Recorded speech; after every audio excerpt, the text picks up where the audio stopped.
Here are 7 moves I'm making with my money in 2025.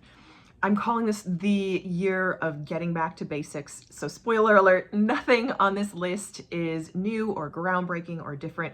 These are just practical, level-headed things that I can do to take charge of what I can and control my controllables. Especially in this uncertain economic climate, we don't know what we're walking into. And there's a possibility, a strong possibility, that we're going to see a cost of living increase, especially in the short term. So these are things that I am doing to feel prepared to face whatever comes ahead. So without further ado, here are the 7 things that I am doing in 2025. And I have them here on my laptop, so that's why I'm looking off to the corner. So number 1 is a good old classic, and that's auditing my spending. So I am going to be taking a look at everything that I am spending.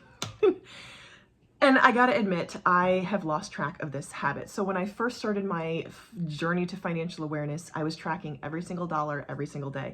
And that was a discipline that I had kept up for several years, fairly regularly. And in a spreadsheet, I was tracking every single dollar. And then I realized that while that is a good discipline, it's kind of a very short-term, in the weeds approach, and that it's good, and it's something, again, I'm going to return to.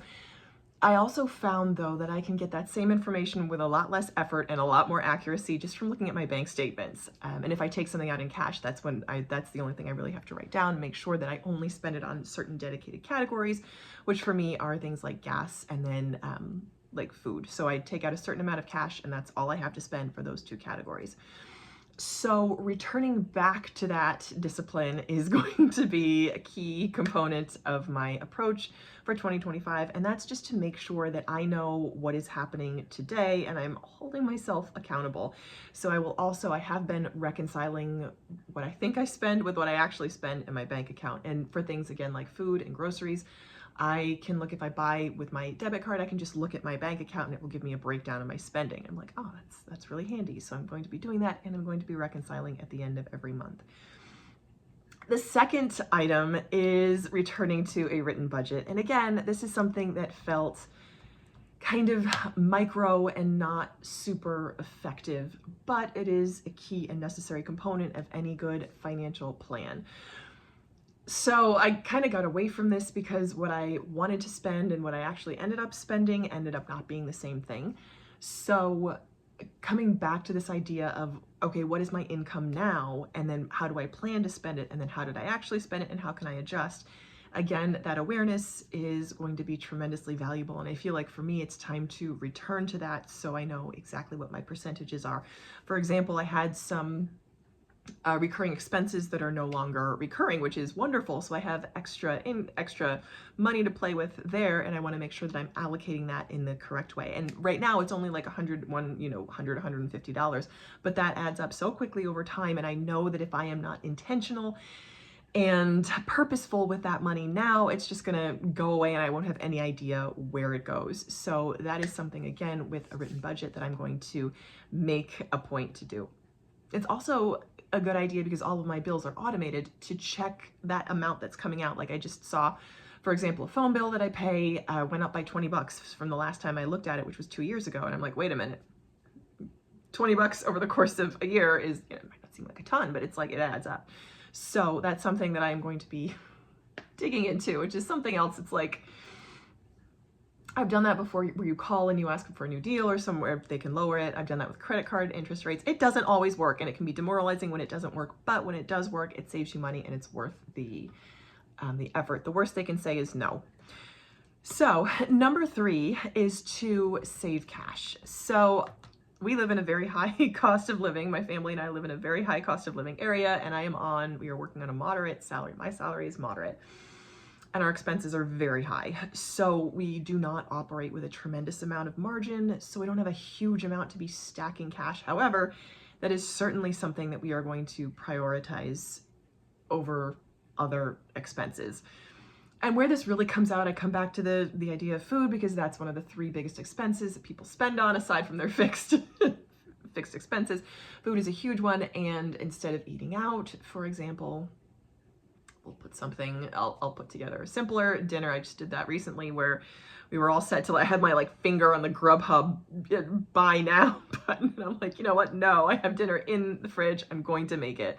So instead of having dinner out, and I meal plan like crazy, but we're going to be even more diligent about that. And even socking away an extra $100 or so makes a huge difference, makes a difference in the long term. So we are going to be prioritizing saving cash over other expenses. Number 4 is pay off debt. And that's something that I am kind of sad about. So as reported, now I'm excited to have the debt paid off. As reported by the Federal Reserve Bank of St. Louis, the average household with revolving credit card debt owes over $10,000. So I no longer want that to be our family, and that's kind of tough for me to admit, but the reason why we have credit card debt is because last year we had some medical expenses that we used our credit card to cover. It wasn't a good option, but it's the option we chose. So I hope not to be in that situation ever again. My aim is not to, which is why I'm prioritizing saving cash over paying off the credit cards, but paying off the credit cards is certainly high on the list, and that interest rate is a really painful reminder of why I want to get them paid off fast. We aim to have them paid off by the first half of this year, and I look forward to that being all done. Item number 5 is checking on investments, and that is something I actually love doing that because I love seeing my money make money. Because growing up, I wasn't taught that a great way to make money is to have your money make money. I thought growing up the only way to make money was through hard work, and that is not true. That is not what the rich teach their children. So I love seeing my money make money. I check on my investments pretty regularly every month, but that's just in the micro where I see the amount that I've made versus my contribution. And in general, and what I'm going to do this year kind of overall is check on my portfolio, actually get in there and, see what how my investments are composed. I have them invested right now. I'm S&P index funds all the way, and making sure that those are actually allocated correctly. I have an IRA, a 401k through my work, a very small brokerage account because my priority is not buying individual stocks, and then a Bitcoin account. So those are my 4 main investment accounts that I will be checking and updating this year. Item number 6 is a simple one, but one that's like dotting your I's and crossing your T's, and that's checking on my insurance policies and making sure that they are all up to date. Both my husband and I have life insurance policies, and they are term life, level term, 20-year policies, and I'm going to make sure that everything is up to date with them. I actually changed my name last year to be, so we all have the same last name, and however, the beneficiary I was a beneficiary of my husband's policy, and now I have a different name. So I want to make sure that that is all up to date and squared away so that there are no issues. Which knock wood, neither one of us is going anywhere anytime soon. But again, just good financial sound protection for the next 18 years while we grow our net worth. And then item number 7, and in truth, this could be item number 1, and that is to increase my income. This is something that I have been on an ongoing journey to do as someone who has been in the past an under earner, and that is an identity that I'm stepping away from currently. So I am employing a systematic process to increase my value in the workplace, along with the quality of the work that I do in order to earn more money. It's certainly possible to make progress on a small income. However, it's almost impossible to do in a high cost of living area.